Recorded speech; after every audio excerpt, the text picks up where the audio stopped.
Warning, this podcast has stories of real-life events and true crime that happens every day. These stories may contain adult language and graphic or disturbing details not suitable for everyone. Listener discretion is advised. 132 in Bush, I've got him at gunpoint. Check the left over, we're going full evacuation out this side. They're pulling them out. 1011, advise ready for camp. God!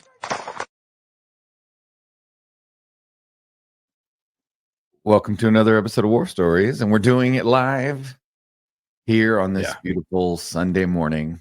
So we thought we'd go live for this live debrief, so you guys can chat and make comments on the videos we're going to watch. And then this episode will be out tomorrow as a podcast. So this live debrief is for sure a live debrief. It's brought to you by Safe Flight Auto Glass, and I'm Chuck. No, it's not brought to no free commercials. Not brought to you by. Although if Safelite wants to sponsor us, we'll take their money. I'd rather be sponsored by like Dixon Flannel or Liquid Death. Or You're like, I'd rather be sponsored by Dix. It took you for a second. In flannel. Oh man. Dix in flannel? No. No Dix in flannel. No, I got it. Flannel. No, fuck Safe Flight. Because they don't want to come out and fix my truck. They keep putting me off. It's just on my mind. I don't know. So you're just mad at them right now? I'm mad at them. Pretty mad. Well, so this was not going to be a live debrief this week, was it? No, it was not. We had a guest. Unfortunately, some things came up, and Life he happened. has to attend to some things. I don't know what they are, but we're going to try to get him on for next week. And then, yeah, if you cancel on us, we're not going to ask why. We're just going to be like, okay, no, we're not. We don't need to know. Yeah, no, we're good. Anyway, It's your personal shit. so for those of you that are joining us live, welcome to the show. And for those of you who are listening to this on Monday, it's too bad you can't interact with us because we're going to watch some of these videos that we've been sent. One of them we just watched before because we've been asked so many times for it.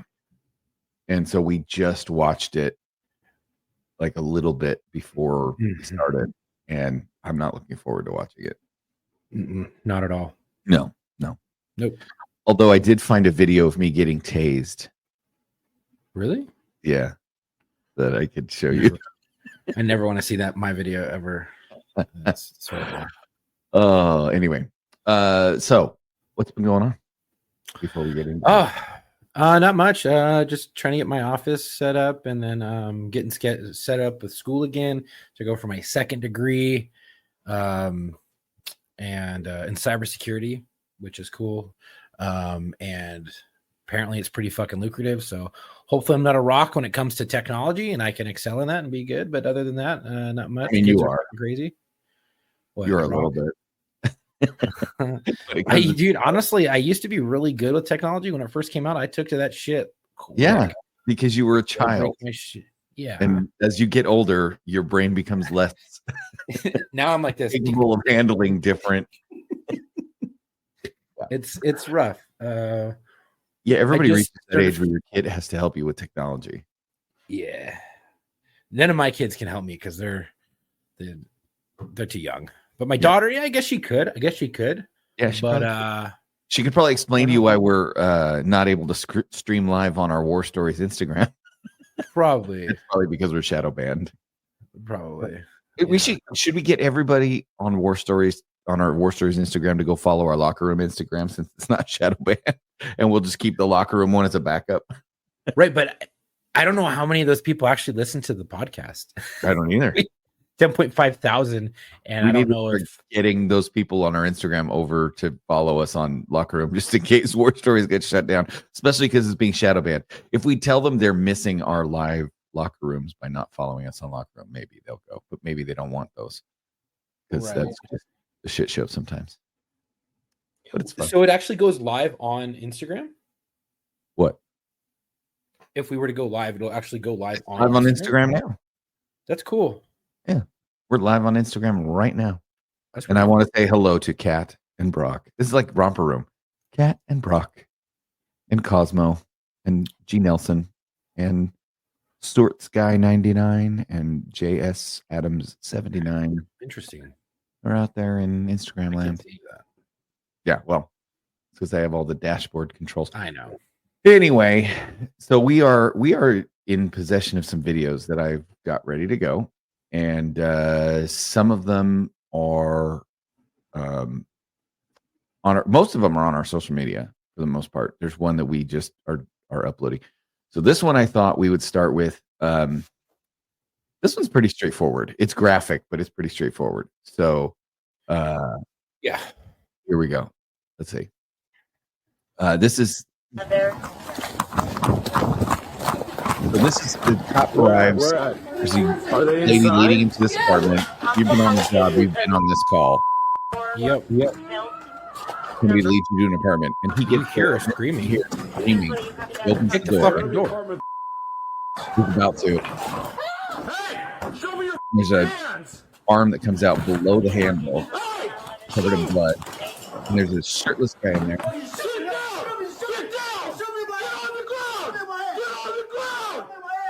Oh my god, dude, shoot the motherfucker. Get on the ground! Get on the ground! Get up! 22 shots fired! Get on the ground! Get on the ground! Get on the ground! Do not move! Get on the ground! Do not move! Man, come over here. Yeah. Get her out of here! I had some issues with that. So let's talk about what happened for a minute, and then we'll talk about what went on there. Good shooting. Hey, Jason. Yeah, I mean, I think It's you not gonna be can. not I justified. think you could articulate that it's justifiable. It's very justifiable. That's the big question. What was it justifiable? Yeah, I'm pretty sure it was. Yeah, dude, that's like a textbook. When can you shoot them in the face? This right here. Right here. I mean, you technically can shoot them in the face whenever you can shoot them, right? Like if you can shoot them.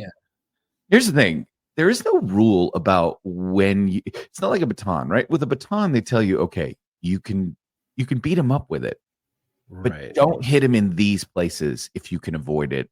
By it, if it happens by accident because they're fighting and struggling and stuff, shit happens. I guess. Yeah, like Try to head, avoid neck, it. spine. Head, neck, spine, right? Yeah, right, exactly. They understand that if people are fighting and you hit them in the head, neck, or spine, it's because they're fighting and it was unavoidable, right?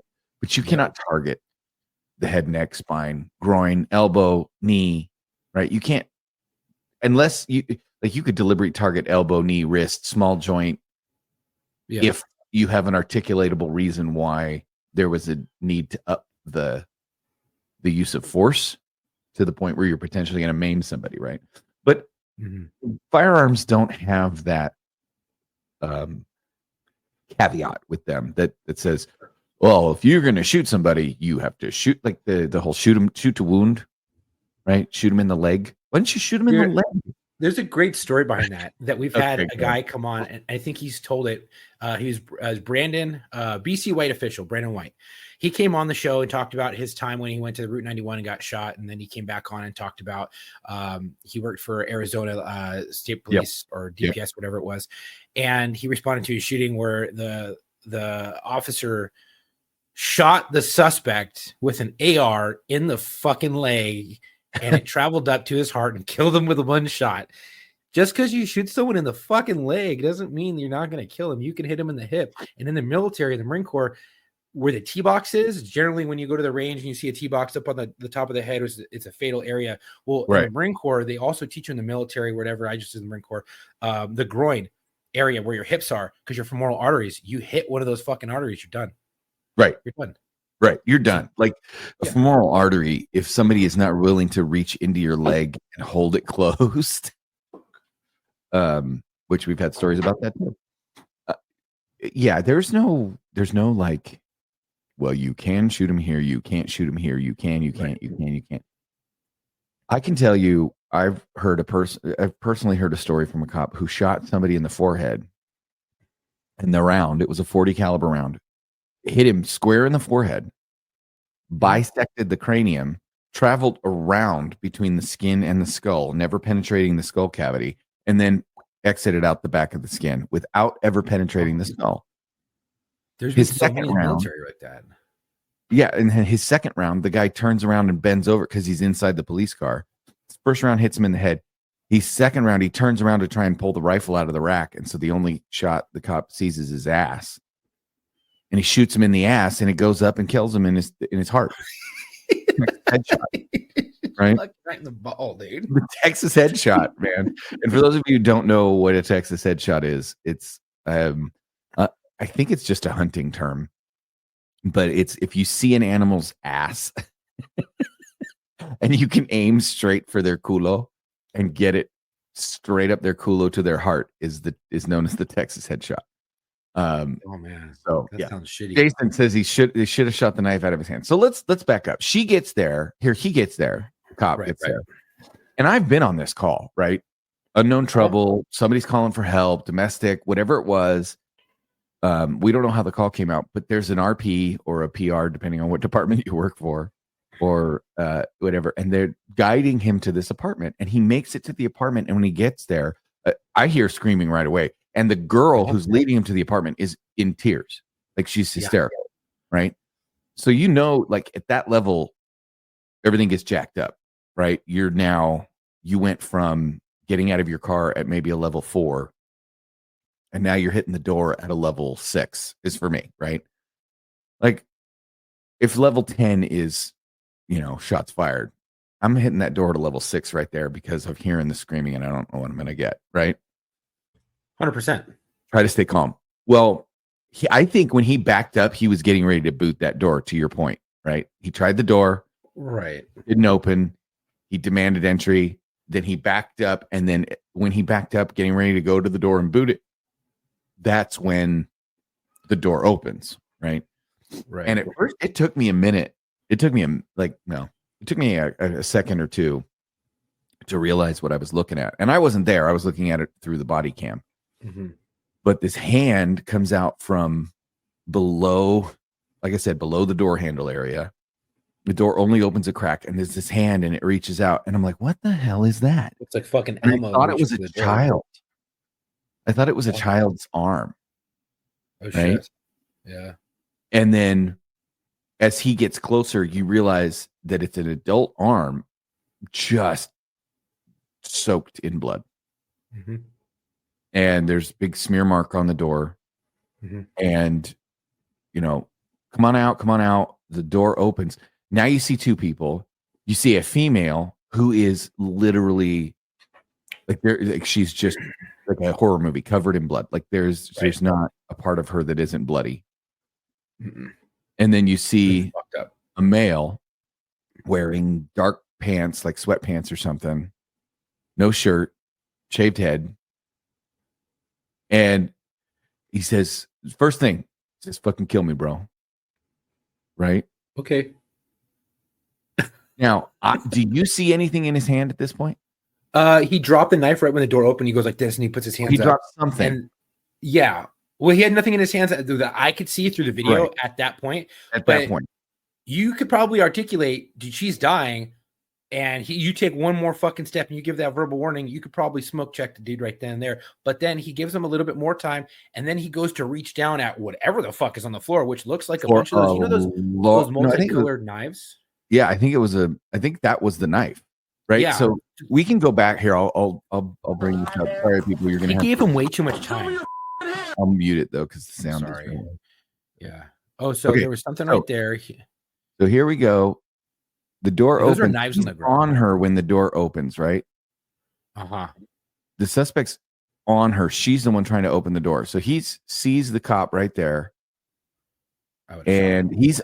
he's squatting. He's in a squatting position. Right now, at this point, It kind of looks like his arm was back, getting ready to stab again. That back arm, if you kind of Sure, pause. but at this point, I wouldn't know if this guy was a victim or a suspect, if he was trying to help her or hurt her. You know what I mean? Like it's so quick. I think that I would have to take a second to assess who's who in the zoo at this point. yeah, You can pretty much tell she's a victim, but what is he, right? And so then he gets to this point, and if you look, there when he sits down or when he plops on his butt, there's this little object right here. Okay, little object on the floor. We're going frame by frame like the freaking Zapruder film. See it? Yeah, it's still like there. green. It's like greenish, right? Yeah.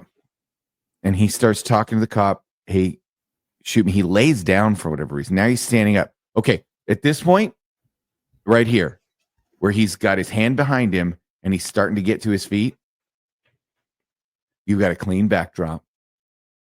The victim's out of the way. He's clearly not complying with your commands. I think he's good to go. Yeah, I mean, you could argue the fact when you came in through the door, he was good to go. Just based upon all the evidence that you have. If you can, knowing what we know the outcome. But right now, here's the thing. Right then, there, I worry that guys would just panic fire. Right. See the door would open. They'd see all the blood. They'd panic fire, and then it wouldn't be what they thought it was. Yeah, and right. Take that you might have to take that half second to assess. I get that. And in deciding whether this guy is the good guy or the bad guy, like take that half second to assess. I get that. Okay. But that's not what you're saying. No. I think this took a little bit too long to assess the scene and to take those shots. Now I get we get into law enforcement. We're not looking to kill someone, but you gotta have to be prepared mentally to take those fucking shots and take them fast. Because you can come into a situation like this. He allowed that suspect to stab her one more fucking time. If she would have died, and she didn't die, the outcome was she lived. If she would have died, he would have been open civilly to a fucking major lawsuit, and his department would have gotten fucked because he allowed that suspect time to stab the victim again, because there were so many times where this guy's pleading and fucking doing shit. But the moment he reaches for that knife, right? Done. So he gets up here, he's getting up, and he's still yelling. The knife's between him and the victim, and he's yelling, "Shoot me, bro!" But now he's on his feet, and he let him get to his feet. Right? Lets him get to his feet. Boom. Then he kicks whatever that green object is. Right? Yeah. Now he sees it, and now look, shoot right here. Right? The victim's out of the way. Right? Now I would like to see from the moment he doesn't shoot. The moment the suspect sees where the knife is, let's count the seconds. Ready? Here we go. 1,000, 2 1,000, 3 1,000, 4 1,000, 5 1,000, 6 1,000. 6 seconds where the guy's trying to pick up the knife. And he just stabs her. The victim is crawling out of the door to try and get away from him. But she has to crawl past him where he's getting the knife. Now the cop has backed up, so he's not even as close as he was to the suspect. And guess what's between him and the suspect now? The victim. Yep. Now you're fucked. Now you're going to take the shot? He gives him one round, and then he drops on the victim. Dude, you should now he's like using the victim as a human shield. Finally, he stands up and takes the next couple of rounds and then lays back down. What I find interesting is the officer never freaking puts one in his dome. Or at least that I can tell. There was a clear shot right when he should never have gotten to that point.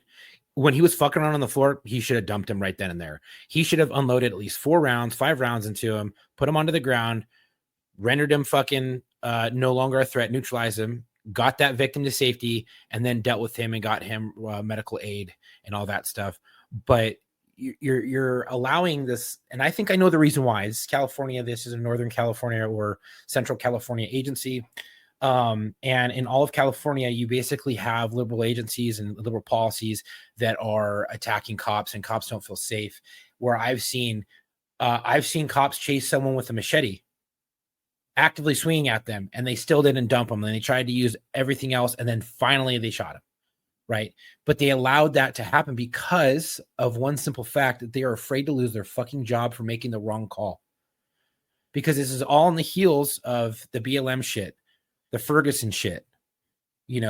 Ferguson was 2016, BLM was 2020, and all those riots and stuff like that, because a cop, fucked up or didn't look good on camera or whatever. And now you're Cops are getting fired left and right without even their departments backing them.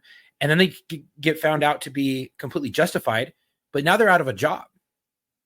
Right. So these cops would rather be fucking, I'm going to fucking pump the brakes hardcore. And I've heard these conversations personally at my agency. I'm going to take as long as I can to get to calls.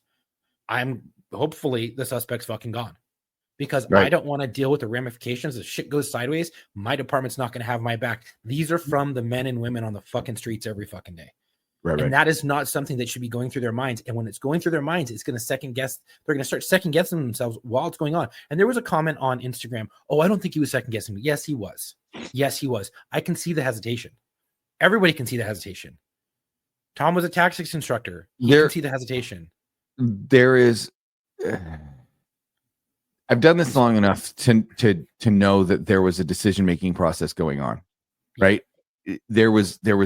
So we've talked about it. I know Chuck, and there's a police officer, deputy sheriff, I think, named Kyle Dinkeller. Well, he's no longer alive. And Kyle Dinkeller's shooting is famous on the internet. You can watch it. He was murdered by a bad guy with an AK-47 on a traffic stop.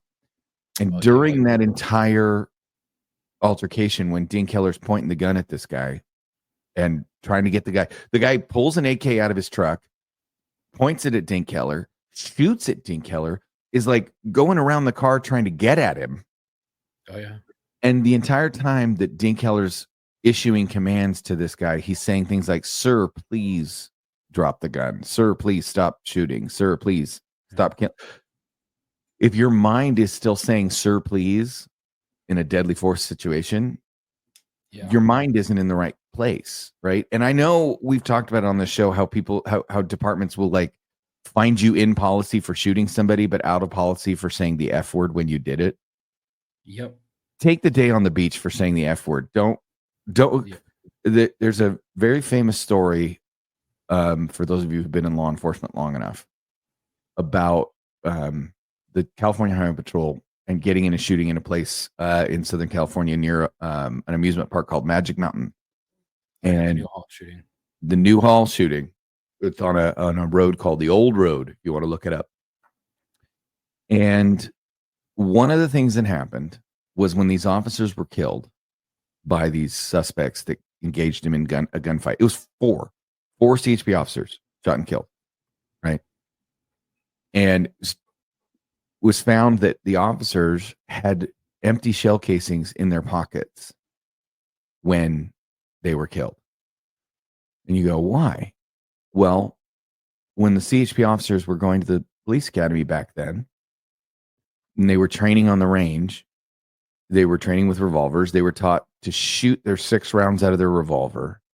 And then because it's the CHP range and we don't want to make a mess, they were taught to dump their cylinders into their hands, take the empty shell casings, put them in their pocket, and then grab the extra 6 rounds out of their speed loaders or out of their dump pouches, whatever they had, put 6 rounds back in the revolver and get back in the fight or get back on target at the range. Right. What they discovered is by teaching officers every time you fire your gun and dump your ammo or dump your empty casings, if you teach them to put them in their pocket, they're going to put them in their pocket when they shouldn't be. It's muscle memory, right? It's that whole, you're going to fight like you train, right? Yep. So what we're talking about here when we see this hesitation, it's just because we've seen people do this job for long enough. We've had trainees enough times. I've taught enough classes. I've debriefed enough incidents. I guarantee you, if I were to talk to this officer, he was like, I didn't know what I had, right? I wasn't sure, right? If he's being honest, he's like, I wasn't sure if I should shoot him. And then when he grabbed the knife, then I felt like I could shoot him because he didn't have anything in his hand, right? Right. But that's a false, it's a false sense of duty to wait until he rearms himself with the knife. Dude, he's a threat. Yeah, and we're not sitting here trying to shit on this officer. We're not TikTok No. cops who just sit there and be like, "Oh, this officer fucked up," this and just for likes and shares. No. We think that these are good videos to get out training on, or to get out advice on and experience on. And debriefs are uncomfortable, and they're not meant to be comfortable. They're meant to be uncomfortable because they're meant to really pick apart the things that we see are wrong or that we thought were messed up. Right. And generally they happen directly after an incident, where when you get into a shooting, you really don't have time to debrief that. No one talks to you about it because it's under investigation. It's under investigation for a long time. So we like to take this time and opportunity to look at these things, to break them down, to say what we think is fucked. So that way, maybe if this officer listens, or another officer who's might be in this situation down the road, or has been in this situation, can know where the messed up portions are. Not to say that the cop did a bad job. He saved the lady's life. Good shooting. Good job on him. However, hesitation can kill. Right. And it could have ended up very differently. He's very lucky it didn't. And we're not sitting here trying to say this to shit on him. It's a learning experience for everyone. And I've had my incidents fucking destroyed after a debrief, after the incident was called cold and we were talking. I've looked stupid. I've looked foolish before, but that's how you learn. That's how you learn. You fuck up and shame. You know, you learn more from your mistakes than your successes. Exactly. That's been said. And I wasn't the first person to say it, but I'll keep repeating it. But also, so let's back up a minute. Let's say that this officer is listening. Let's pretend this officer is listening. So I'm going to speak directly to this officer. Okay. Assuming you're listening to our show. Great job. You went home at the end of your shift. Mhm. The bad guy was taken down and the victim survived. Ultimately, it is a great job. If you are listening and you're hearing what we're saying, we think you did a great job. We hope that you take what we are saying about what we observed as impartial people, not there in the moment, not experiencing the emotions you experienced right then and there. We hope you can take those criticisms and those critiques and maybe think about your own performance moving forward and talk to your partners and see how you can improve, because everybody can improve. I know, I can tell you, after I got in my first critical incident, I went back and looked at a bunch of other things that I realized I had let get way too close to the edge. Oh yeah, dude. And The first one, shit. The first time you get involved in shooting or something like that, and then you realize all the other times that you probably got closer than you should have let it get. This is one of those, like, I would be willing to bet when he watches the video back, he will say the same thing we're saying. So yeah. Now, this is where we're going to tie these together, because that was about an officer being approached at the door by a suspect with a deadly weapon. There was a victim involved, right? And the suspect wasn't aggressing the officer, he was aggressing the victim. Now we're going to look at one that's in the news that everybody wants us to watch. Yeah. And we've got a couple of videos of it. So we'll go with the first video, which is just the footage from the body cam, but it stops at a critical moment. So we looked up some other footage of it that we'll share. So this is in where is it, Chuck? It's New Mexico. Las. Oh no, this one. Oh, I'm sorry. This is San Bernardino Sheriff's Department. Yes, San Bernardino Sheriff's Department. Now, child that has the 15-year-old person. Well, we'll talk about that in a minute. Let's just see what happened. Yeah. So, the headline says 15-year-old fatally shot after charging a deputy with a bladed gardening tool in Apple Valley. If you don't know where Apple Valley is, it's the desert. Get back, you're getting shot. Okay. And so what that cuts off is the cop turns around from behind and starts putting rounds into the suspect. Right. You can see his arm behind him and shooting. You can't really see in this, but right here on the video is the suspect, or there's the deputy, and he's running away, but his gun hand is trailing behind him. And here in this blue blur is the 15-year-old. This kid has autism and a garden hoe, right? Isn't that what he has? A garden hoe or something like that? Yeah, it's a gardening hoe. Yeah. You take a gardening hoe, it can kill you, right? It might not. It might not. Just but like a it bat can. might not kill you. You're right. It's a deadly weapon. Now, here's the video I found of the incident. This is from a local news station, so I'm going to try and share this one because I think it's important. It actually has the video of the backup officer, so you kind of see what's happening here. This Called 911 yesterday, just before 5 p.m., after the boys started attacking family members and damaging property in the Apple Valley home where he lived. When deputies arrived, authorities say 15-year-old Ryan. Now you can look right there. This deputy is running away. And that kid has that away, and this kid's arms are cocked back, and then whatever it is sticking up at least 2 or 3 feet above his head.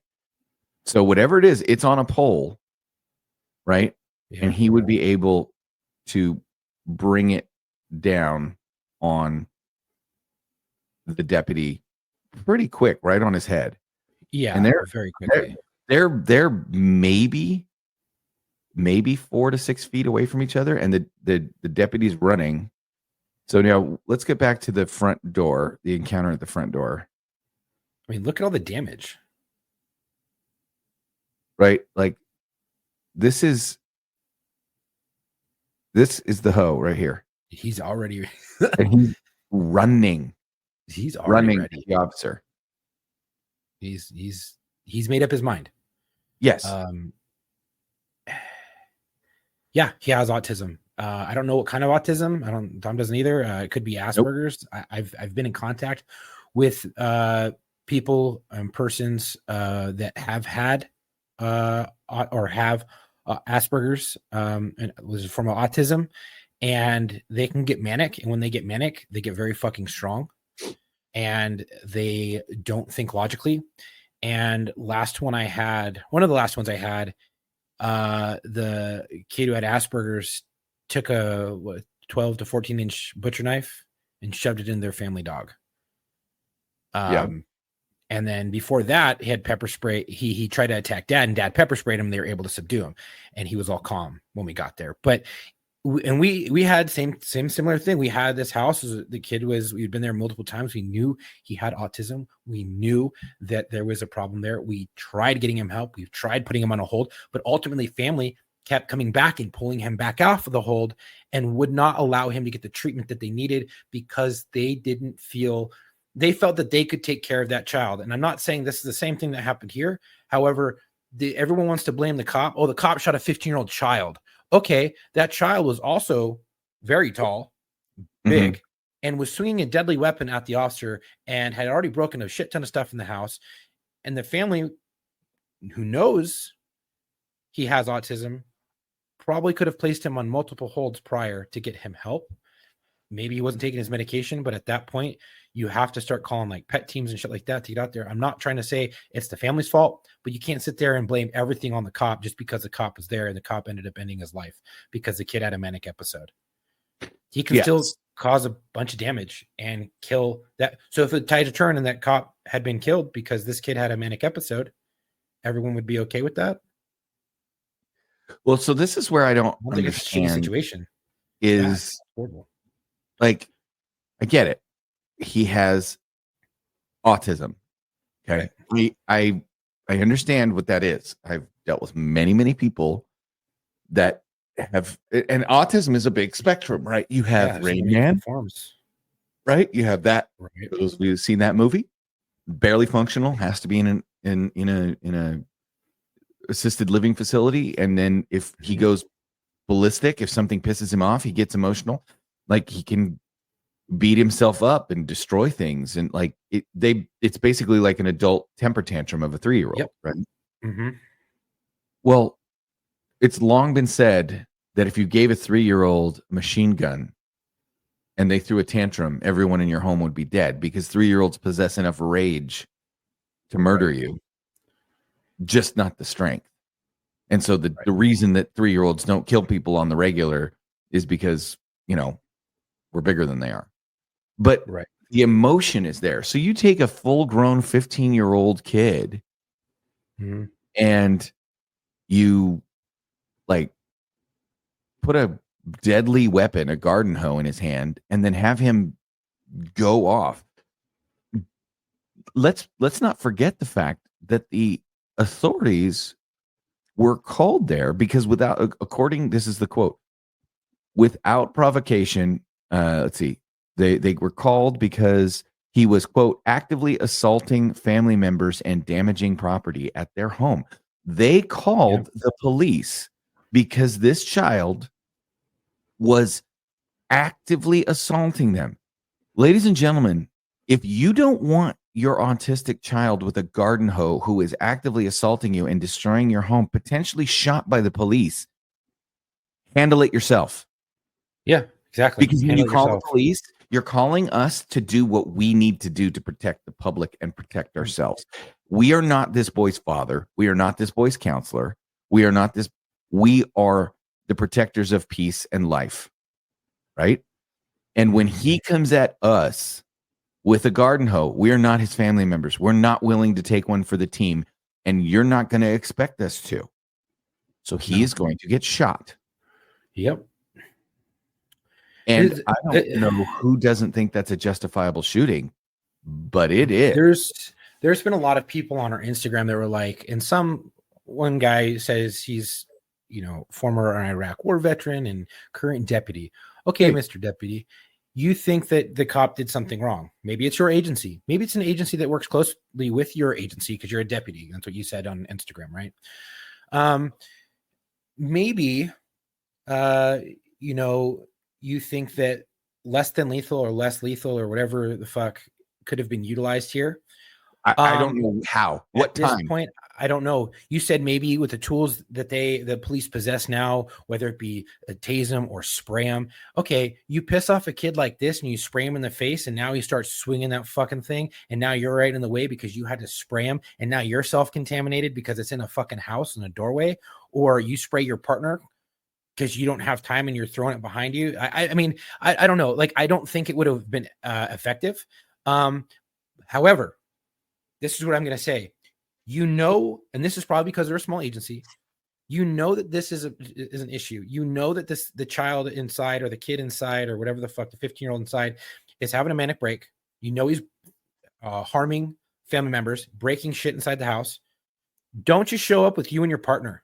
Show up with at least 4 officers or deputies, a supervisor, have a contact team before you even get in there. Park down the street, have a fucking contact team, or get there and get it all up on the fly, but everybody roll at the same time. I get it was probably a code 3 call and you're trying to get there as fast as possible because you're trying to preserve life within inside the house because you think so. There's so many like shoulda, coulda, wouldas. I think the deputy did the right thing. He got there fast.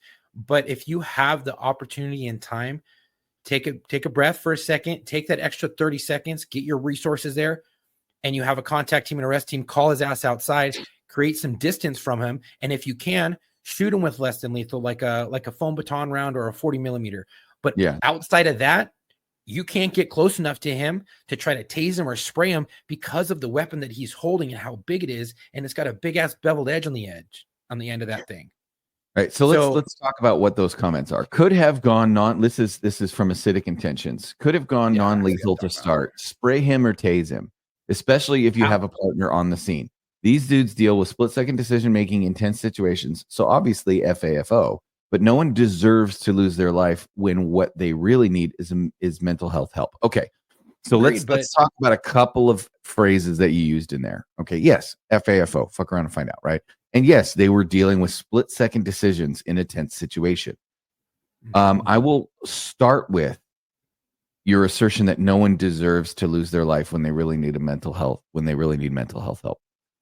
I don't think anybody necessarily deserves to lose their life unless the state has decided that they need to, or you have done something, you have engaged in an action that threatens the life of someone else. And if you are taking the life of someone else or threatening the life of somebody else, such as our guy who was stabbing the girl on the floor of the apartment. See how this all ties together? Cops go to the door. They're open. They make split-second decisions at the door, right? In one instance, the cop waits a long time, right? In my opinion. But it was a good outcome. In this case, it was the same outcome. Suspect gets dumped, but it was a 15-year-old kid with autism. So what we're saying is that these cops should have made a different decision based on the fact that it was a 15-year-old kid with autism. The behavior was the same. He was assaulting people in the house. Now, there wasn't a bloody victim laying at his feet, right? But the family called the police about him assaulting them. So did he deserve to lose his life for having a mental health problem? No.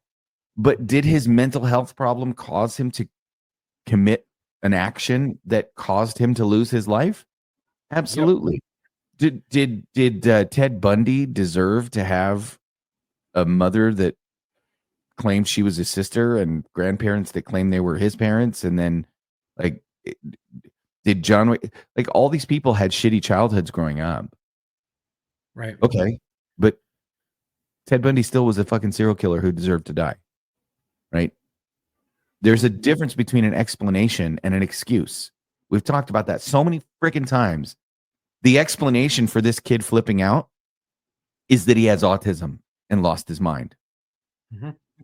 Is it an excuse? No. But the family called the police. What did they expect the police to do? And this is why we're watching this one, because now we're going to show you something that people have been asking us to debrief for a while, and I don't want to do it. Honestly. I don't want to either. But we just got a question real quick. How are situations handled when it's a known issue, whether it's a mental or physical disability that causes mental breakdown, such as diabetic episodes? Well, when you know it's a known situation in a known location, you can respond with a higher situational awareness that things might go sideways, especially if you know the person's 5150 or has 5150 tendencies and can have a manic episode and completely lose their shit. Yeah. So Notes you have higher situational awareness. Notes in the call. You go out to a place, you give dispatch information, they put it in the computer. The next time you go out to that place, or the next time somebody else that's not you goes out to that place, they can read them the notes on the call. The officer can look at it, right? There's communication or beat knowledge, right? If that's your beat, if that's your area, and you go, I'll tell you, I had a kid. He ended up killing people, but we went out there in 18 months, we went out there 6 or 7 times to fight him because he was a mental health issue. He was a nutcase. Right. And we knew that. We knew when we got dispatched to that house what we were dealing with. Right. And that kid was mentally ill and we had to take him to mental health. But guess what? If I'd have showed up, that one of the times I showed up and he had a knife and he was threatening his family members, if he'd have been stabbing one of them, I'd have still dumped him. And I knew he had a mental health issue. Yeah. So I'll basically tell you, Colin Brock, this is war stories. So I'm gonna give you a little war story. And I don't know if I've told this on the episode or on the show.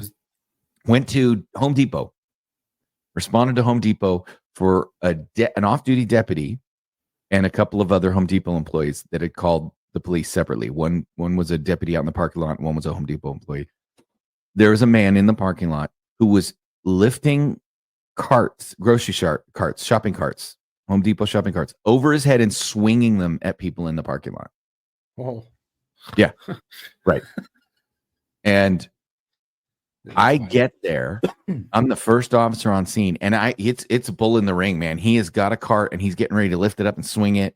And as he gets ready, there's all these other people around trying to help, trying to decide if they're going to wrestle him. I recognize the off-duty deputy. He's a big boy, and I'm like, all right, if we got to take this dude, we're going to take this dude. And I got my baton out. I'm ready to go. I know I've got at least an off-duty deputy to help me. And then my backup arrives.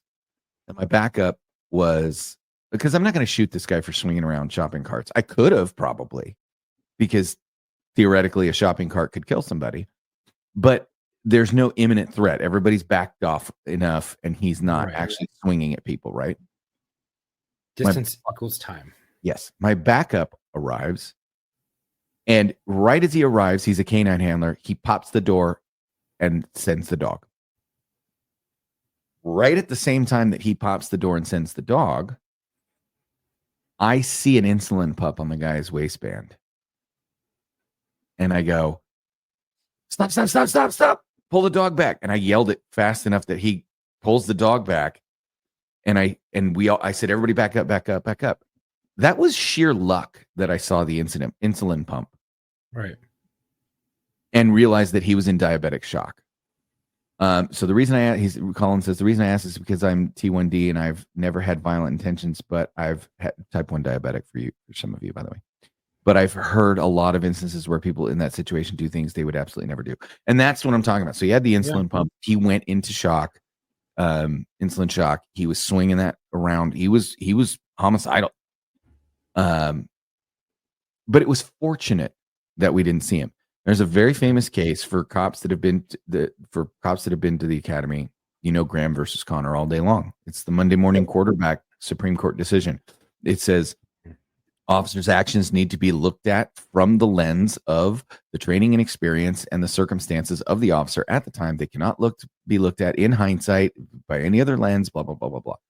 And that stems from cops handing out a serious ass whooping to somebody with type 1 diabetes, right, because they thought that they were robbing a liquor store when in fact he was running in to get orange juice to avoid going into diabetic shock.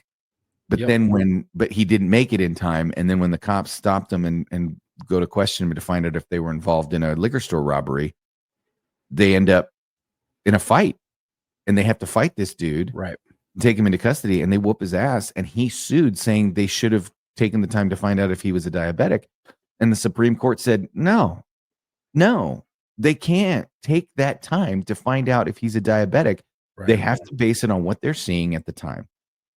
Yeah. And this is what we're talking about. It's the that Monday morning quarterback.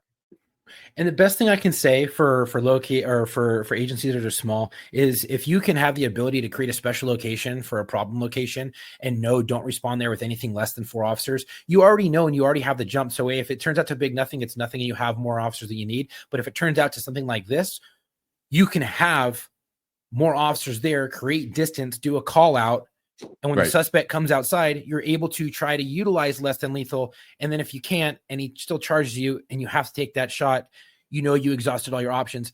But hey, nowhere's perfect. Not every agency is perfect. That's just a tidbit of information that I think possibly could help. Maybe it could change a circumstance. But at the end of the day, it's a Monday morning quarterback, and it's just advice I can give in a debrief. And that's what I can give you.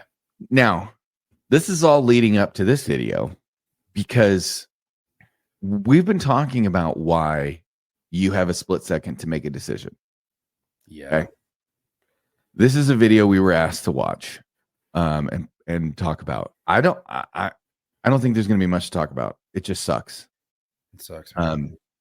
So I will present it to you here and show you how fast things can go very, very wrong. This is the chief of Las Cruces PD, and he's going over talking to the media because one of their officers for Las Cruces PD was killed.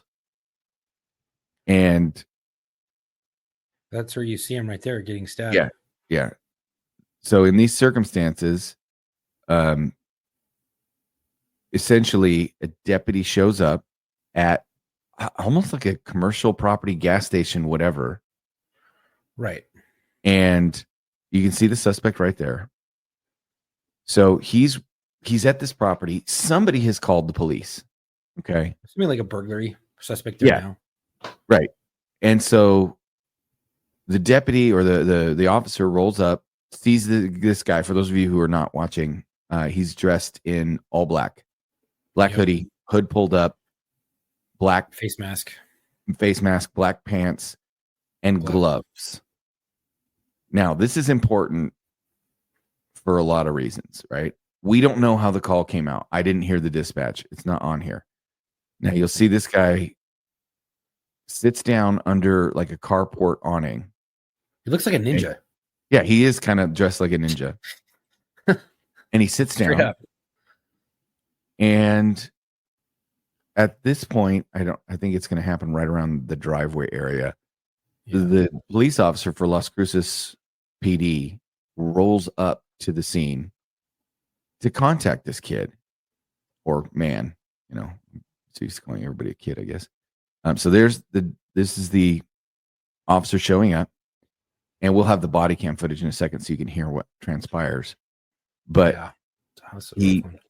yeah, he gets up, gets out of the car. He keeps walking towards the dude. He makes contact with him. The suspect answers maybe one question and then pulls a knife. You'll see them coming back into frame here, I'm sure, in a second. The suspect then immediately answers one question and then pulls a knife and charges at the officer. I think maybe this is where you see it. Oh, he Yeah. hopped up. He hopped up quick. He hopped up quick. And he's got, so He's now, ready. boys and girls, you see he hopped up quick. His arms are crossed. He's wearing a ninja outfit. And you got called here for what? Okay.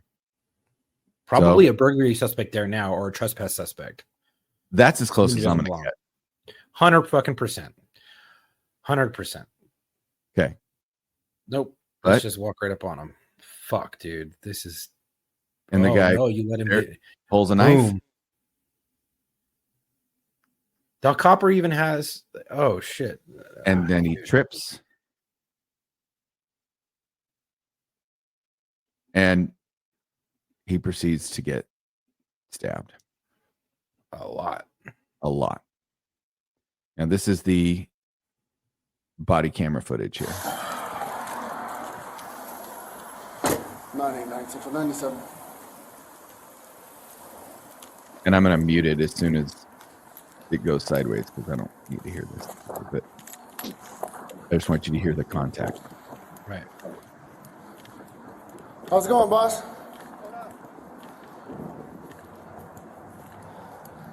You been staying here for a while? What's up? This is your place? So you're the one who called? Oh, stop. You're the one who called? Huh? This is my place. I didn't call him. Now, it happened that quick. The guy's not wearing a ninja mask. It's a giant beard. But he's wearing a hoodie. He's wearing a ball cap. Yeah. Yeah. So I can say one thing, and it's plastered on this in my station stairwell, and it's the 10 Commandments of law enforcement. Basically, you have tombstone courage and you have complacency, which are the two top ones that are going to get you fucking killed. Yep. Tombstone courage is just when you've been through so much, you think you're the hot shit, you just roll up to everything, big D swinging all around, like yada yada. And it's basically like complacency. But you just think that nothing can harm you because you've been through so much and you don't notice certain things that can kill you. And then complacency is just being like, all right, it's another fucking mundane call. All right, I've dealt with this guy before. I've been over here before. I know this person. I know this location. It's just probably another transient squatter. I'm just going to shoo him out. And you get real close. And next thing you know, you're getting fucking stabbed. And we hate to do this. And I'm never going to, don't want to speak ill of a person, but I think what could have saved his life, it just like Tom said, it is if he would have stopped, created that distance, because now he's armed with a knife and there's a 21-foot rule, right? You can, within 21 feet, you can unsheath, stab someone before they ever have a chance to draw and fire their weapon, right? Basically what the 21-foot rule is. Now, he didn't know he was armed with a knife. He's holding a sheathed knife in his hand, but it's really hard to see because it's dark and his body's dark. But he shouldn't have gotten that close. He should not. Everybody has a knife. Everybody has a gun, right? Yeah, it's true. Especially if you're a burglary suspect, they're known to carry weapons and knives. And if it did come out as that, then he should have known and he should have drawn down and let me see your fucking hands, da da da da. But it's like hard to not know the comments of the call and just be sent this and like, what do you think about this?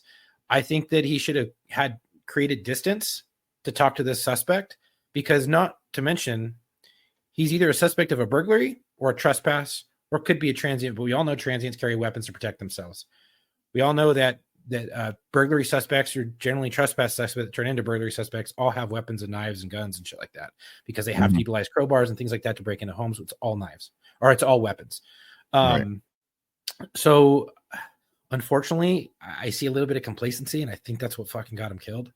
And he walked up onto him, got way too close, allowed the suspect to get close, and next thing you know, guy's pulling out a knife and he takes off running, but now you're within 5-6 feet, and ultimately that's what ended his life. And I think it's sad. I think the department should be really looking at this and really revamping some training and tactics to help better preserve the life of their officers. And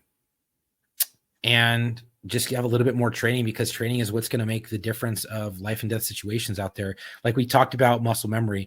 You do training and you train a lot and you do a lot of scenarios. When you get into a situation, your muscle memory is going to take over. And if you have good muscle memory and you're being taught the correct things, it's going to help save your life. Mm-hmm. But if you're not taught the correct things and you keep perpetrating like bad things, like getting too close to suspects, it's going to happen when you're not thinking about it, because your muscle memory is just going to take over. So I think that their agency, to help better save their officers, is going to need to revamp a lot of their training and techniques and tactics. So we don't normally dedicate our debrief episodes. We use that when we have guests, right? I got it. But we will dedicate this episode to Officer Jonah Hernandez. And Chuck, if you want to go ahead and are you going to read ODMP? Yeah, I have it right here. Okay. So it's Officer Jonah Hernandez. We're going to dedicate this to him. But I want you guys to pay attention to something. And this is one of the reasons, obviously, we're going to dedicate it to him, because he did lose his life in that incident. But also pay attention to the details, because something might jump out at you.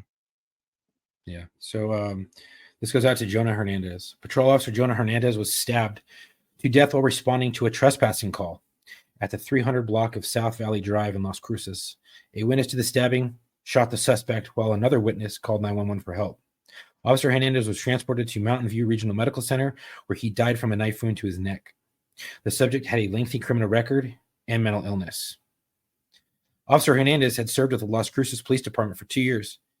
He is survived by his wife and 2 sons. He was 35 years old. He had a 2-year tour, and his badge was 989. Rest easy, brother. We've got it from here. I want you to take note. The subject had a lengthy criminal record and a history of mental illness. History of mental illness. Does that excuse what he did? Does that mean that this is an officer who didn't have his gun out and didn't shoot the guy? And he got a knife in the neck, and he widowed his wife and left his 2 sons without a father. Right. And it doesn't make a difference that he got stabbed. What if he got with a garden hoe? Right. What if you'd have gotten beaten over his head with a fucking garden hoe? Yep. It makes no difference whether he got stabbed to death, nope, or if he would have gotten beaten to death. Correct. Or cracked in the skull and bled out.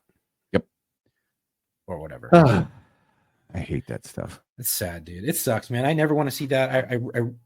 Our hearts go out to his family and his kids, because they're gonna grow up without a fucking dad. And guys, if you're out there, complacency is what's gonna get you killed. No call is the same. No traffic stop is just a simple traffic stop. No domestic incident, no domestic violence, no fucking loud party call. It's just a loud party call. You need to be willing to take that action, whether, split second decision to have to take someone's life every second of the day. You have to be able, that has to be in your wheelhouse. You have to have that mindset. You have to have self-preservation mindset where you're like, okay, I'm creating distance. I'm not letting you get too close. And if people get too close, tell them back up. No, you stay back while we're talking. Well, I don't know. There is a GoFundMe. You can go on GoFundMe. It's and Google or search GoFundMe for In Loving Memory of Officer Jonah Hernandez if you want to donate to the family. They have reached $146,000 of their $150,000 goal to support the family. And let me tell you, especially in other agencies, other departments, other states, I don't know what kind of benefits the family's going to get. Like, my agency carried life insurance on me, but it wasn't a lot. I mean, it was enough to maybe cover the funeral and a month's worth of bills. And, so anyway, I just wanted you guys to have that opportunity, because helping a family that just lost their father and husband is a good way to give back. So, right. And most standard life insurance policies are $20,000. $20,000 for police officers. And mine was 30 to pay for more. Yeah. Unless you opt in to pay for more. And I think max on my agency was $200,000, but then you're paying like $100 a paycheck. My current job offered me a life insurance policy that was more than what I got from the police. Isn't that fucking great? You're like, Oh, what the awesome. fuck? Amazing. Anyway, all right, Chuck, what do you got for us? Well, I just want to say thank you, everyone, for listening. If you like today's podcast and the content we provide, please help us out by rating and reviewing us on Apple Podcasts, Spotify, whatever podcast platform you listen to us on. We're on all available major streaming podcast platforms, as well as on YouTube. Please help us out by going to our Instagram at war_stories_official and our Facebook at War Stories Podcast. Please follow us, like, and share our posts there. You can click the link in our bio, hit all of our social medias and our website. That website is www.warstoriesofficial.com. We have some gear available there. If you want to be featured on the show, or you think you have a story you would love to tell, or you have a friend who you think would be a great fit for us, go to booking.warstories@gmail.com and I can get you booked. We're always looking for law enforcement, veterans, firefighters, medics, corrections, dispatchers, and nurses. And thank you for the support. Stay safe. That's right. And until our next episode, come home with your shield or on it.